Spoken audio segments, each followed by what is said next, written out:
நமஸ்காரம் அனைவருக்கும். So 6th 7th October 2025 நடந்துகிட்ருக்க இந்த சூப்பர் பவர் ஃபுல் மூன் எல்லாருக்கும் எப்படி போய்கிட்டுருக்கு.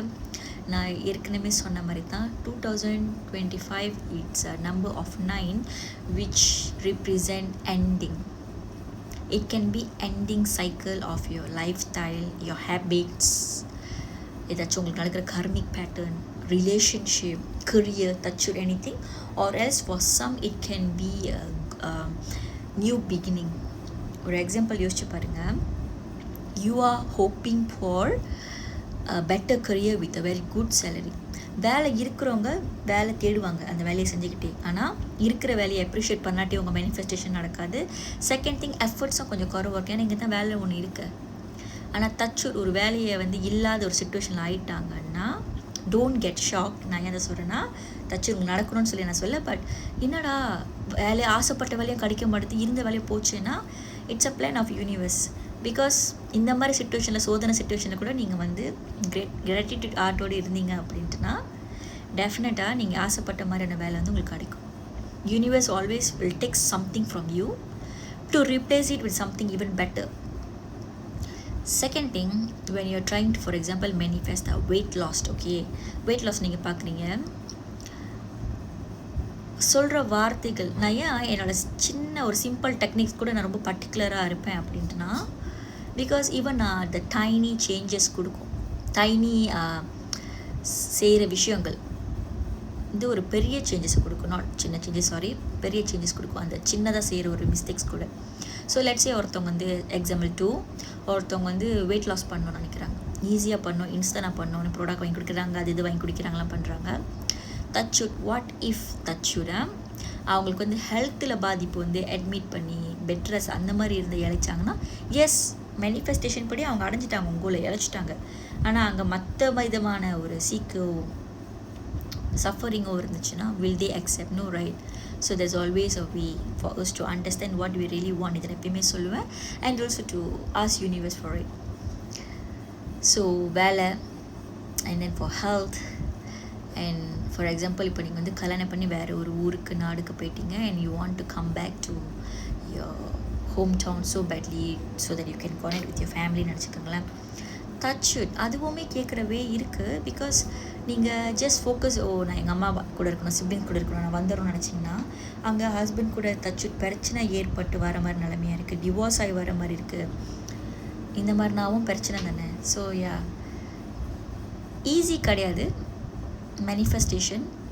லைக் நினச்சது, ஏன்னா அப்புறம் எல்லாருமே அதை மட்டும் தான் பண்ணுவாங்க, யாரும் வேலை செய்ய மாட்டாங்க, அவங்களோட பிரெயினை பெருசாக யூஸ் பண்ண மாட்டாங்க, அந்த மாதிரி நடக்கும். ஸோ இந்த full Moon again it's about ending. இப்போ லெட்ஸே உங்களுக்கு சில ஹேபிட்ஸ் இருக்குது, நீங்கள் ரிப்பிட்டேட்டிவாக ஒரு விஷயம் நடக்குது, ஒருத்தவங்க வராங்க, உங்களை மெக்யூஸ் பண்ணிக்கிறாங்க, ஏமாத்துறாங்க, கோஸ்டர் பண்ணாங்க, போகிறாங்க, இதே தான் நடக்குது சிஸ்டர்னா அந்த சைக்கிளுக்கு நீங்களே இவ்வளோ நாள் நான் ரொம்ப இன்னசென்ட் நடந்திருக்கேன், இவ்வளோ நான் சொன்னதில் நம்பிக்கிட்டு இவ்வளோ நாளுக்கு எனக்கு என் வேல்யூ தெரியல, அதனால தான் நான் இந்த மாதிரி ஒரு பார்ட்னர்ஸை அட்ராக்ட் பண்ணியிருக்கேன்ற உங்களுக்கே ஒரு ரியலைசேஷன் நீங்கள் உங்களை மாற்றிக்குவீங்க. So this is what I mean by ending and also beginning. ஸோ இது நான் இத்தனை நாள் நான் இந்த தப்பு பண்ணியிருக்கேன், ஸோ இதுக்கப்புறம் இதை நான் மாற்றிக்குவேன், என் நன்மைக்காகவும் என் ஃபேமிலிக்காகவும் என்னை சுற்றி இருக்கவங்களுக்காகவுன்ற மாதிரி ஒரு சுச்சுவேஷன்ஸ் வரும். அப்படி உங்களுக்கு நடக்குது அப்படின்ட்டுனா டோன்ட் ஃபீல் பேட், பிகாஸ் நடக்கிற எல்லாமே நல்லதுக்கே. It's either can be about your behaviorism, your thinking way, your characteristic, your karmic partner's relationship with you, your bonding with someone, your career, it can be just anything. Okay, either it's ending and also a beginning. இந்த டேஸில் முடிஞ்சால் கொஞ்சம் ரிலாக்ஸ்டாக இருக்க பாருங்கள். Don't over think, எதை பண்ணோம் எப்படி பண்ணோன்ற மாதிரி வேணால், ஜஸ்ட் ரிலாக்ஸ். இப்போ எனக்கு கூட பாருங்கள், எனக்கு வேறு ஒரு பிளான் இருந்துச்சு ஜேபியில், but then the plan was a bit changes நடந்தது. அண்ட் தென் நான் I suddenly very quick decision, I went for a movie, Idli கடைன்னு ஒரு movie. I think this is my second time I'm talking about a movie. So இந்த படத்துக்காக நான் இந்த ப்ரோமோலாம் பண்ணல, எனக்கு காசுலாம் கிடைக்கல, சும்மா ஜெனுவினாக ஷேர் பண்ணுறேன். இந்த படத்தோட லாங் ஸ்டாரி ஷார்ட் எனக்கு பிடிச்சிருந்தது, நான் சொல்கிறேன். என்னன்னா, இப்போ நம்மளே சில பேர் இருப்போம், லைக் பிறந்த ஊர் பிடிக்கல, பிறந்த மண் பிடிக்கல, இங்கே வேலை வாய்ப்புகள் ரொம்ப இல்லை, நான் பெட்டர் பிளேஸ் போகணும், நானும் காடி வீடு பங்களோலாம் வாங்கணும் அப்படின்னு இருந்தீங்க அப்படின்ட்டுனா இந்த படத்தில் வந்துட்டு தனுஷோட அப்பா வந்து ஒரு டைலாக் சொல்லுவார். அந்த தனுஷ் சொல்லுவார், நம்மளும் எப்போ தான் லைஃப்பில் நல்லா வருதுன்ற மாதிரி சொல்லுவார். ஒரு கட்டம் ஒரு சீன் வரும். அப்போ தனுஷோட அப்பா வந்து சொல்லுவார், லக்ஸரின்றதும் சரி, அந்த அவரோட பாஷையில் அவர் சொன்னார், அதை நம்ம மறந்துட்டேன், பட் அந்த மீனிங்கை நான் சொல்கிறேன்.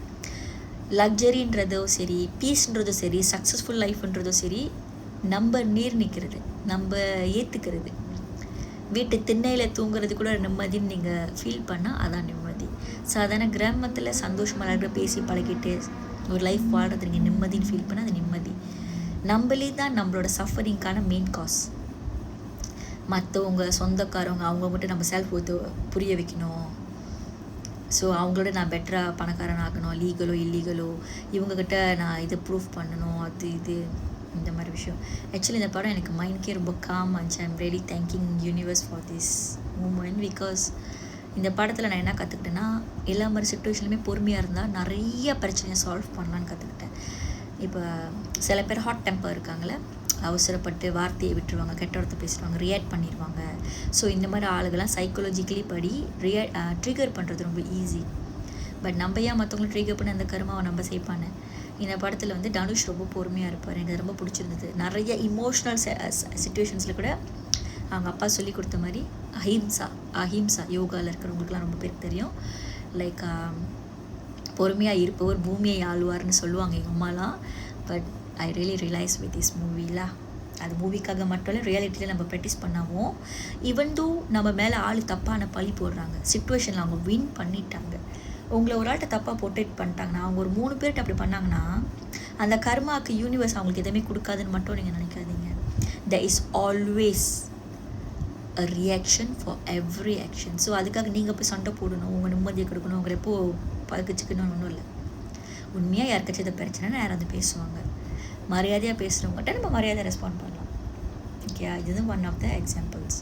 ஸோ இந்த படத்தில் சின்ன நிறைய விஷயம் கற்றுக்கிட்டேன். எனக்கு அப்படியே மனசுக்கே சந்தோஷமாக இருந்துச்சு. ஆக்சுவலி இன்னும் ஃபியூ நான் சொல்லணும்னு நினச்சேன், பட் நான் இப்போ கொஞ்சம் மறந்துட்டேன், சாரி. பட் மெயினாக அதுதான், பொறுமையாக இருந்தால் நம்ம மேலே தப்பு இல்லாட்டி கூட ஆளுங்க வந்து நம்மளுக்கு எது ஒன்று பண்ணுறாங்கன்னா இட்ஸ் ஓகே, அது நம்ம ஏதோ ஒரு ஜென்மத்தில் செஞ்ச கர்மா. ஸோ இந்த அவங்களோட ரோலில் அது விளையாடுது. ஸோ நம்ம திருப்பி ரியாக்ட் பண்ணி நம்ம கர்மா ஒன்று ஏற்றிக்காமல் whatever they are doing அது அவங்க பிரச்சனை விட்டுட்டோம்னா நிறையா பிரச்சனைக்கு அமைதி வந்து சொல்யூஷன்ஸாக இருக்குன்றதை நான் உணர்ந்தேன். அண்ட் ஆக்சுவல் நிம்மதி நமக்குள்ளே தான், வெளியே இல்லை.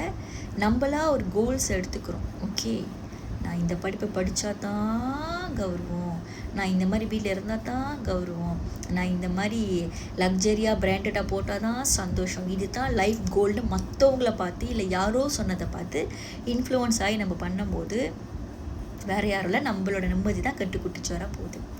ஸோ என்னைக்கு இந்த moment whatever it's break you right now, நம்ம வந்து ஈகோவாக இருக்காமல் இல்லை எனக்கு நினச்சி தான் வேணும் அப்படின்ற மாதிரி இருக்காமல். ஏன்னா அந்த மாதிரி சில சைக்கோபேட்டுங்களை இருக்குங்க. சிலர் இல்லை, அந்த ஒரு ஆள் that I specifically new. Okay, அந்த பொண்ணு வந்து நம்ம என்ன நல்லதை சொன்னாலும் கேட்காத ஒருத்தவங்க. ஈவன் தோ ஒரு காய் வந்து பிகினிங் பழகிறப்பே நான் உன்னை லவ் பண்ணுற மாதிரிலாம் பழகல, ஐ ஹேவ் அ கேர்ள் ஃப்ரெண்ட்னு சொன்னாலுமே அந்த பர்சன் வந்து கேட்க மாட்டாங்க. ஸோ நிறைய விஷயங்கள் செய்வாங்க. இந்த மாதிரி ஆளெல்லாம் நான் பார்த்துருக்கேன். Not my client but so call my குனோன்ல. ஸோ இந்த மாதிரி யாராச்சும் நீங்கள் உங்கள் லைஃப்பில் பார்த்தீங்கன்னா, ஐயோ திருத்தவே முடியாது, நம்ம நல்லதுக்கு சொன்னது கெட்டது தான் புரிஞ்சுக்கோப்பா, நம்ம ஏசி பார்த்துருப்போம், கூட்டாளின்ற உரிமையில் கண்டித்து பார்த்துருப்போம், சொல்லி பார்த்துருப்போம், பட் இதுக்கப்புறம் அதெல்லாம் வேணாம் நீங்கள் கிவ் அப் பண்ணியிருந்தீங்கன்னா இட்ஸ் ஓகே. யாருமே பர்ஃபெக்ட் இல்லை, அவங்க கருமாவும் அவங்க பதில் சொல்கிறாங்க. ஸோ யா, இப்போ ஒருத்தவங்க நம்மளை முட்டாளுன்னு சொல்கிறனால நம்மளோட படிப்பு நம்ம நாலேஜ்லாம் வந்து இல்லைன்னு ஆயிடாது. அதுதான் அவங்களுக்கு தெரிஞ்ச வரைக்கும் உள்ள ஒரு விஷயம். ஸோ எந்த மாதிரி சுச்சுவேஷன்லையுமே நம்மளை நம்ம பாதுகாத்துக்கோன்னு மட்டும் தான் நான் சொல்ல வரேன். இதில் பவர்ஃபுல் ஃபுல் மூன் வந்து நம்ம எல்லாருக்கும் ஒரு நல்லது தரோம் நான் மனசார வேண்டிக்கிறேன். ஓம் நம சிவாய.